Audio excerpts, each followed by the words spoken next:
السلام علیکم ورحمۃ اللہ وبرکاتہ۔ الحمدللہ رب العالمین، الصلاۃ والسلام علی رسول الکریم۔ آج میں نے ایک چھوٹی سی پریزنٹیشن آپ کے لیے بنائی ہے، الست بربکم، کہ کیا میں تمہارا رب نہیں ہوں۔ یہ کہاں پہ بات ہوئی ہے کہ جب اللہ پاک نے ارواح کو پیدا کیا، ابھی تک ان کو جسم بھی نہیں دیا تھا، جب ارواحوں کو پیدا کیا تو ان سے کہا کہ الست بربکم، کہ کیا میں تمہارا رب نہیں ہوں۔ تو اب قرآن سے اس کا مطلب ہے کہ یہ جو چیز ہے نا کہ کیا میں تمہارا رب نہیں ہوں، تو انہوں نے کیا کہا، کالو بلا شہدنا، بولے سب روحوں نے کہا کہ بالکل ہم جو ہے نا یہ واقعی ہم مانتے ہیں۔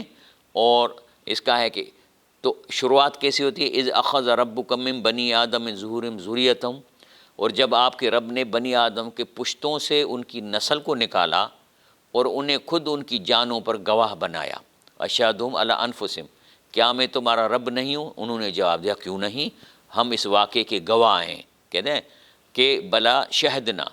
تو اللہ کہتا ہے کہ یاد رکھنا، یہ تم نے وعدہ کیا ہے کہ تمہیں رب تمہارا ہے، لیکن ان تقولوا یوم القیامت انا کنا عن ھذا غافلین، لیکن قیامت کے دن کوئی یہ آ کے یہ نہ مجھے کہے کہ ہمیں پتہ نہیں تھا کہ ہمارا کوئی رب ہے۔ اس کا مطلب یہ ہے کہ کچھ ایسی چیزیں ہیں جو ہماری جین میں اللہ تعالیٰ نے ڈال دی ہیں، یعنی رب کو ڈھونڈنا، یہ ہمارے جین میں ہے۔ باقی ہم مسلمان ہیں، ہندو ہیں، کافر ہیں، یہودی ہیں، لیکن رب کو ڈھونڈنے والی فطرت انسان میں ڈال دی گئی ہے۔ اب میں آتا ہوں آپ کے پاس، ہندوازم، ہندو جو ہیں ان کے ہاں بھی جو ہے تو یہ جو مذہب ہے ہندو کا، یہ بھی اپنے کتابوں میں بھگوان کو مانتے ہیں، یعنی وہ بھی کہتے ہیں کہ خدا ہے۔ تو ان کو ہندوؤں کو بالکل اپنے ویدوں میں کانسیپٹ ہے کہ بھگوان ہے، آسمان میں بیٹھا ہوا ہے، اور ہندوؤں کا یہ کانسیپٹ ہے کہ جتنے بھی نیک لوگ ان کے مر گئے ہیں وہ جنت میں بھگوان کے ساتھ موجود ہیں، لیکن کیونکہ ساتویں آسمان پر وہ جنت ہے تو یہاں سے آواز نہیں جا سکتی، تو ان اپنے بزرگوں کی انہوں نے مورتیاں بنائی ہیں اور لکھتے ہیں کہ مورتی acts like a communication equipment. ابھی جودیزم میں جائیں تو جودیزم میں بھی کانسیپٹ ہے خدا کا، ان کی ساری کتابوں سے نکالیں کہ وہ بھی جو ہیں یہ جو ہے نا دے آر نون اے جوز، جس کو بولتے ہیں، they believe in prophetic mission and prophetic Moses, پیشوان کو مانتے ہیں اور خدا کو مانتے ہیں، یعنی یہودی ہندوؤں کی طرح اللہ کو مانتے ہیں۔ اس کے بعد ہے زورسٹرینینس، یہ بھی جو ہے زورسٹرین بھی خدا کو مانتے ہیں۔ ان کے میں نے لٹریچر کو دیکھا ہے کہ یہ اینشنٹ آرین ریلیجن ہے، جس میں یہ پرشیا میں تقریباً 2500 سال پہلے پیدا ہوا تھا، اور اس میں ابھی اس کے لوگ کم رہتے ہیں، لیکن یہ خود خدا کو مانتے ہیں اپنے نام سے۔ اس کے بعد سکھزم، جو سکھ لوگ ہیں، حالانکہ ان کے مذہب میں کئی چیزیں ہیں لیکن یہ بھی خدا کو مانتے ہیں واہ گرو کے نام سے۔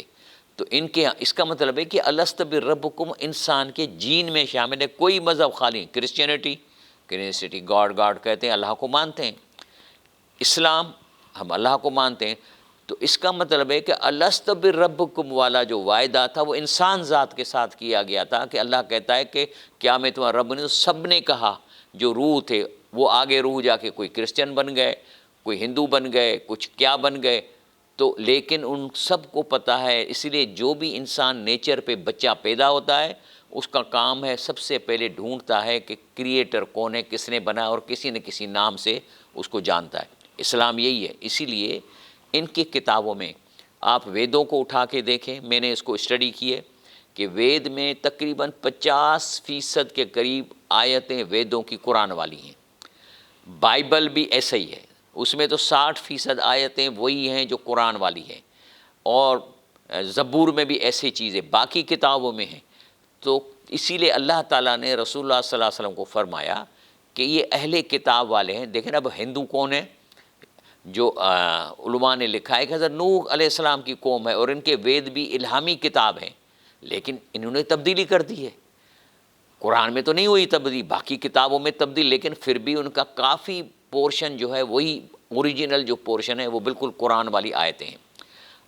اللہ تعالیٰ فرماتا ہے رسول اللہ صلی اللہ علیہ وسلم کو، تو آپ ان کو دعوت دو، قل یا اہل الکتاب، اے اہل کتاب۔ اب کون کون ہیں، یہودی ہیں، ہندو ہیں، اپنا کرسچنس ہیں، جو بھی ہیں، تعالو آ جاؤ میرے پاس، الا کلمتن سوائم بیننا بینکم، کہ تمہارے کتابوں میں اور جو ہمارے قرآن میں کم سے کم وہ پورشن جو ایک جیسے ہیں، کم سے کم اس پہ تو بیٹھ جائیں، اور وہ پورشن جو ایک جیسا وہ سب کو پتہ ہے، وہ کون سا ہے؟ اللہ نعبد الا اللہ، اللہ کے سوا کسی کو نہیں پکاریں گے، اللہ کے سوا ہم کسی اس کے دعائیں نہیں مانگیں گے، ولا نشرک بھی شیئا، اور ہم ایک ذرے کی برابری اللہ شرک نہیں کریں گے، ولا یتخذ بعضنا بعضا اربابا من دون اللہ، اور نہ ہم اس کے ساتھ کسی شے کو شریک ٹھہرائیں گے، اور نہ ہم میں سے کوئی اللہ کو چھوڑ کر کسی کو رب بنائے۔ تو کہتا ہے کہ بولو آ جاؤ، فَإِن تَوَلَّوْا، اگر یہ منہ موڑیں اور نہ آئیں، فَقُولُوا، تو ان کو اعلان کر دو، أَشْهَدُوا بِأَنَّا مُسْلِمُونَ، تو ہم تو اللہ کے قرآن پہ عمل کریں گے۔ اب یہی چیز خط ہے، اصلی خط جو ان اہل کتاب کو رسول نے بھیجا تھا، یہی چیز جو آیتوں میں لکھی ہے یہاں پہ لکھی ہے۔ اس کا ترجمہ اور اس کا عربی میں اس کو نکال کے کیا ہے کہ کس کو بھیج رہا ہے، مثال کے طور پہ بسم اللہ الرحمن الرحیم، من محمد عبد اللہ ورسولی الی ہرقل عظیم روم، روم کے بادشاہ کو بھیج رہا ہے۔ سلام علی من اتبع ہدی، اس پہ سلامتی ہوگی جو اللہ کے دیے ہوئے قرآن کو مانے گا۔ اما بعد فإنی ادعوک بدعوۃ الاسلام، میں تمہیں اسلام کی دعوت دیتا ہوں، اسلم، مان لو، تسلم، سکون میں آ جاؤ گے، یؤتک اللہ اجرک مرتین، اللہ تمہیں 2 اجر دے گا اپنے قرآن کو ماننے کے لیے اور اس قرآن کو ماننے کے لیے۔ تو یہ چیز تھی، یہ اس میں ترجمہ آتا ہے۔ تو پھر اس کا مطلب یہ ہے کہ ہمارے ان مذہبوں پہ ہمیں محبت سے کام کرنا چاہیے، اور کم سے کم جو ان کے ویدوں میں یا بائبل میں وہ آیت قرآن والی ہے، ان کی بات ان سے کرنی چاہیے۔ ابھی میں بتاتا ہوں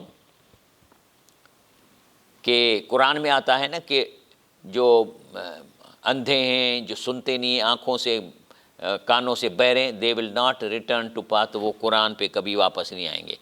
یہ تو قرآن میں آتا ہے، لیکن بائبل میں بھی ایسی آیت ہے، کیا لکھتا ہے؟ Seeing they see not and hearing they hear not neither do they understand. ایک ہی بات ہے کہ جو اندھا بن جاتا ہے، بہرا بن جاتا ہے اور گونگا بن جاتا ہے، وہ کبھی بھی قرآن کو سمجھ کر نہیں پڑھے گا۔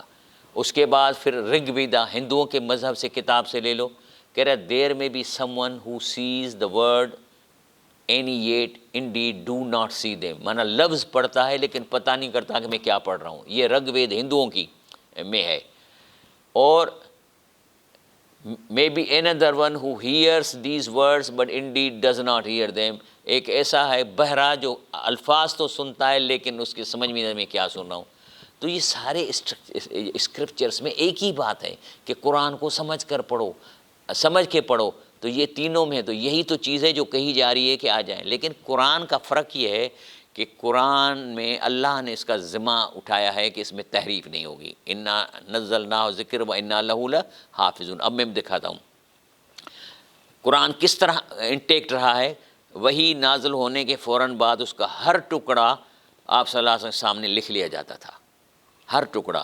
حضرت زید بن ثابت نے رضی اللہ تعالیٰ عنہ نے فرمایا، میں رسول اللہ صلی اللہ علیہ وسلم کے پاس وہی لکھا کرتا تھا، اور آپ صلی اللہ علیہ وسلم مجھے املا کروایا کرتے تھے۔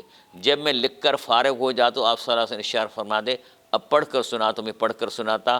اگر اس میں کوئی کمی بیشی ہوتی تو آپ صلی اللہ علیہ وسلم اسے درست فرما دیا کر دیتے تھے۔ اس کے بعد وہ تحریر لوگوں کو پڑھنے کے لیے دی جاتی، یہ طبرانی کی حدیث ہے۔ اس کے بعد کیا ہوا؟ پھر حضرت ابو بکر صدیق کے زمانے میں پہلی کتاب کی بنیاد پر قرآن مجید کو صوب میں اکٹھا کیا، مانا پورا قرآن کاغذوں میں لکھ کر ایک کتاب بنائی گئی حضرت ابو بکر کے زمانے میں۔ اس کے بعد حضرت عثمان بن عفان کے زمانے میں پہلے لکھے گئے صحف کی بہت ساری نقلیں تیار کی، سووں کی تعداد میں اسی قرآن کی نقلیں تیار کی گئیں۔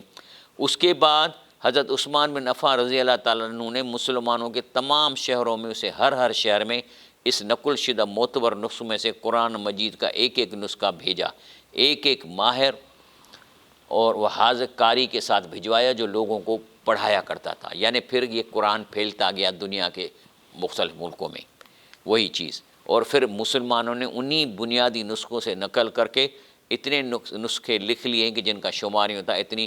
اور قرآن اس وقت دنیا کے 114 زبانوں میں ترجمہ ہو چکا ہے، اور دنیا میں ٹوٹل 195 ملک ہیں جو UN میں ہیں، جس میں انگریزی کے بولنے والے 22 ملک ہیں، اور فرینچ بولنے والے 29 ملک ہیں، جرمن بولنے والے 6 ملک ہیں، اٹلی بولنے والے 5 ملک ہیں۔